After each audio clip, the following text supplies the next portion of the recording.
Play there by Haas to throw it over, and they get the second out of the inning. Lewis thought it was the third, tossed it back to Dixon. The inning going by so fast that,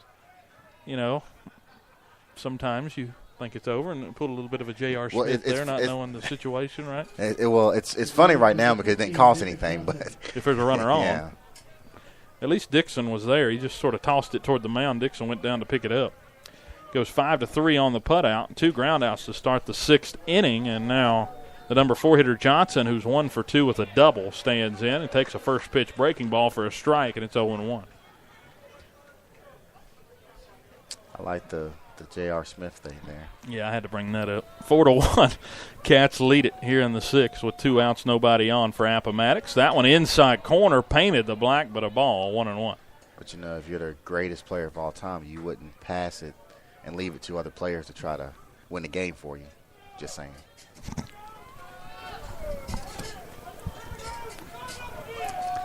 One on the way down and away. Of course, you're definitely in the anti-LeBron James camp. Very, very. What has brought that? Is it just everybody talking about him all the time, or are you an underdog type of guy? I'm an underdog a lot of times, but it's just everybody gives him an excuse, gives him an out. Like when this one chopped down the line, foul past the third base coach's box, and it's still 2-2. When they get swept, they're gonna say he didn't have any help.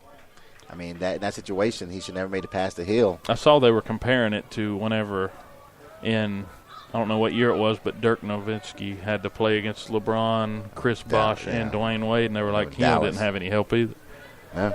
But that's totally different. That was definitely the year that Miami should have won, and they didn't.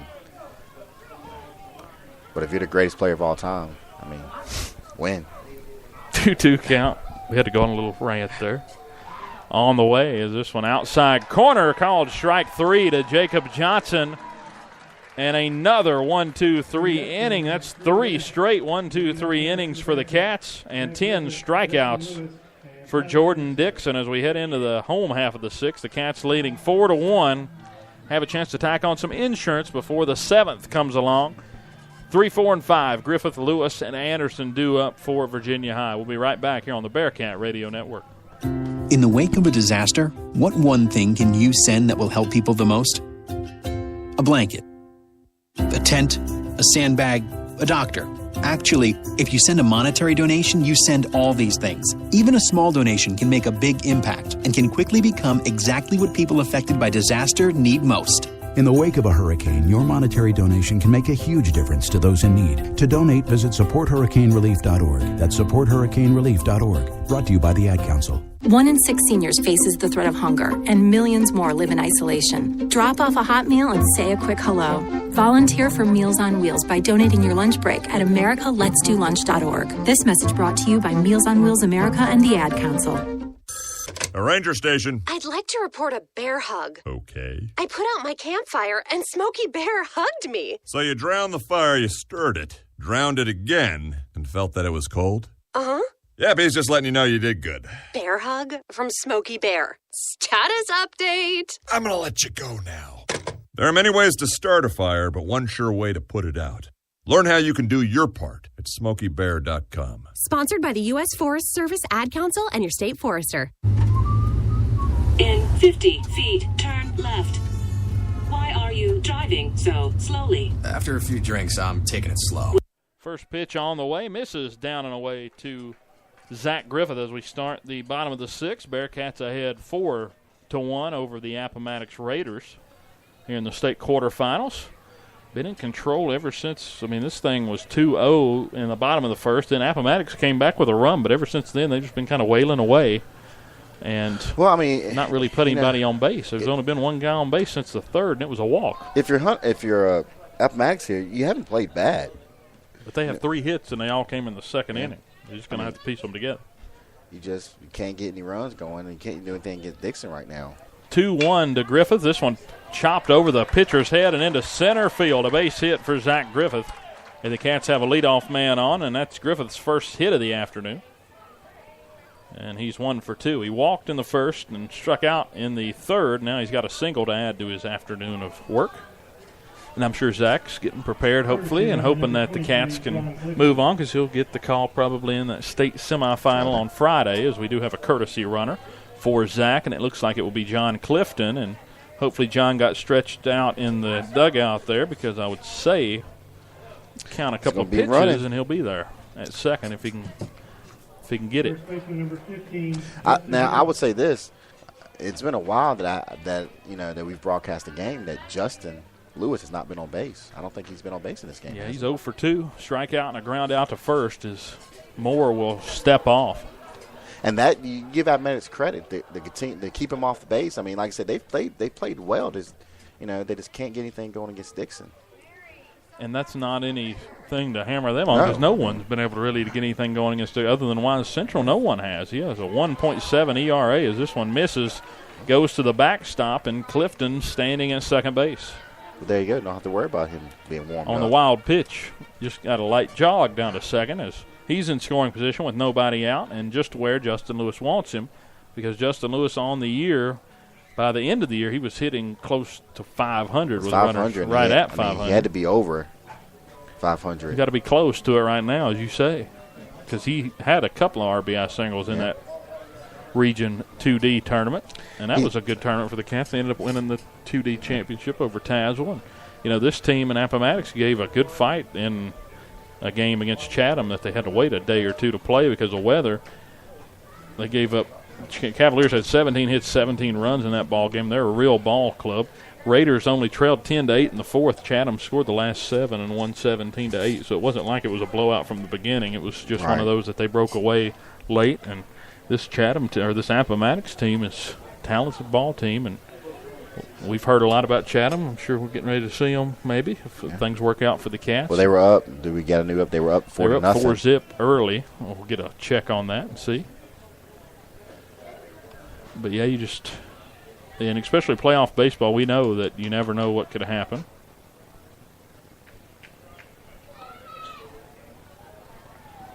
Not getting any score yet. I'm getting softball scores from Chatham, but no more baseball. I'm getting girls soccer, a lot of it.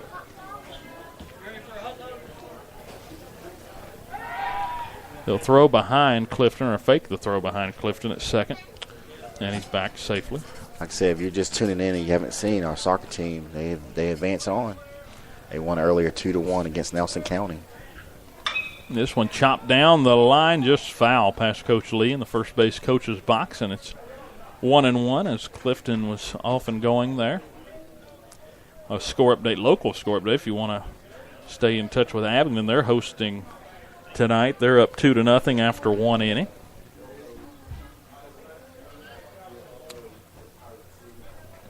So they're just a few steps away from a state championship as well, and they're a tough team. We know that. Yeah.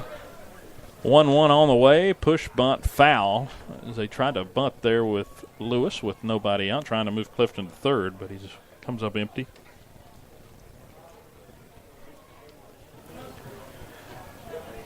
Well, in softball, Lebanon is beating Appomattox 8-3, in case anyone from Appomattox tuned in. 8-3 after 6. That was in the fourth inning. So who's beating Appomattox softball? Lebanon. Yes, it could be a very bad day for Appomattox. 1-2. This one reached for him, foul, tipped, and caught by Ward for strike 3. And Lewis 0 for 3 on the day. Like I said, I've never, doing a broadcast, I've never seen him not get a hit or get on base. Might have been the BHC curse. They put an article out in the paper about him. There you go. That might have been what it was. I know I had a good golf season going. I put my picture out of the front one year, and boom, it was over from the beginning. But runner at second, one out for Tyler Anderson. He tripled his first time up. That one goes up, way up against the backstop as it bounced off the dirt. And it's 1-0, and Clifton moves to third base. A couple of wild pitches, and he's gone from first to third. We have another state quarterfinal score we can get here. Auburn leads Patrick Henry 2-1 after 2 innings. They're up my alma mater up in Emory at PH. Maybe they get that turned around for you. They're appearing in the state tournament for the first time since 1995. Well, they had a big upset win. Right? Yeah, they beat Honaker in the region championship. That was a big one. That one misses down and away, and it is 2-1 to Tyler Anderson.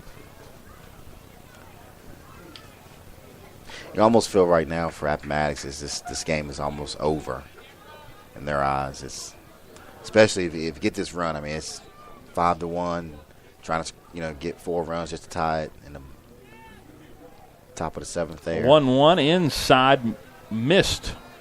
It's 2-1 now. So he must have said Anderson swung on that first pitch. It went to the backstop. Counts 2-1. Another score evidently had a close one in Class 1. Honaker and Galax. A tying run was thrown out at the plate from center field, and Honaker won 2-1. Wow! In the baseball quarterfinals out there, so that's an exciting game in Galax. So we could have possibly a PH Honaker meeting at 10 o'clock on Friday before our ball game at 1 on Friday in Pulaski. I'd like to see that.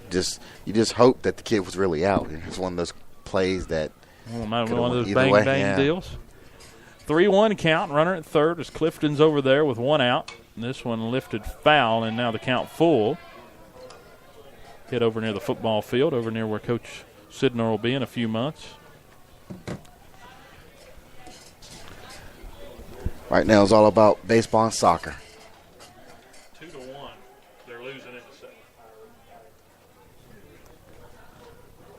3-2 count. This one chopped foul down the line, and we'll do it again.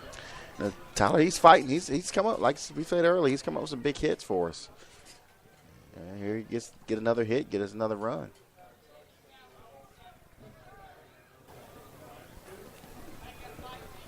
And everybody trying to get to the Final Four. Start with 8 today, but then you're quickly down. It don't take long. Everybody playing. The 3-2, this one a swing and a miss, maybe a bit too aggressive on the breaking pitch. And a strike 3. And that's the bad, that's the bad thing about playoff, in sports period. And when you get to playoffs, 5 strikeouts for Moore now. And everybody, you're part of the Elite 8, and everybody wants to get to the Final Four. But somebody has to lose in this situation right now. Appomattox, if we hold on to win this game, I mean they can't hang their heads. I mean they've had a great season. Yeah, anytime you make it to the Final 8 of any class in Virginia, you've done well. Of course, they've still got a chance. Right. And especially if they hold this runner at third. Clifton was over at third base with nobody out, and he's still over there, and there's 2 down. Back-to-back strikeouts by Moore as Nolan Haas takes a pitch low for a ball. Abian now leading 4-1 in the 5th inning of their quarterfinal as this breaking ball falls in for a strike. 1-1 the count. And I don't think when we talk about Moore on the mound, the righty, he's not the ace of this team. But what he's done today, I'd say is pretty commendable. 1-1. I mean, only 5 hits for Virginia High, but 4 runs on those 5 hits. One of those was unearned. And one of those was a walk. The other one was a walk. So 1-2 count as that one falls in to Haas. This one up and in, just missed 2-2. Well, if we hold on to get this win, if you're Appomattox, you're going to look back and look at some of the runs you gave up. John was aggressive at third base there, manufactured that run. But another one was a walk. And 2-2 is one of those games where you just sort of collect runs. That one misses down and in. Now 3 balls, 2 strikes to Nolan Haas, who's 0 for 2 today. If he comes through with a hit here, he could tack on a run for the Bearcats. It's waiting over there at third. Pitch reached for, popped up on the end to not a solid hit there. Patterson's under it, fighting the sun, makes a catch for out number 3. Pop out to first, ends the inning for the Cats. No runs, 1 hit, no errors, and 1 left on. That's a big get there to get out of that if you're Moore. And the Cats lead 4-1 as Appomattox down to their final 3 outs of the 2018 season. They will have 5, 6, and 7. Olympio, Baldwin, and Patterson due up. Couple of hits in the order with that group. And Jordan Dixon's going back out to the mound to try to close it out for Virginia High. And for Appomattox, they're going to meet up and huddle and talk about it before they hit. And the Cats 3 outs away from moving on to the state semifinals. We'll be right back. Top of the 7th coming up next. 4-1. Cats lead it here at Boyce Cox Field. In the wake of a disaster, what one thing can you send that will help people the most? A blanket, a tent, a sandbag, a doctor. Actually, if you send a monetary donation, you send all these things. Even a small donation can make a big impact and can quickly become exactly what people affected by disaster need most. In the wake of a hurricane, your monetary donation can make a huge difference to those in need. To donate, visit supporthurricanerelief.org. That's supporthurricanerelief.org. Brought to you by the Ad Council. 1 in 6 seniors faces the threat of hunger, and millions more live in isolation.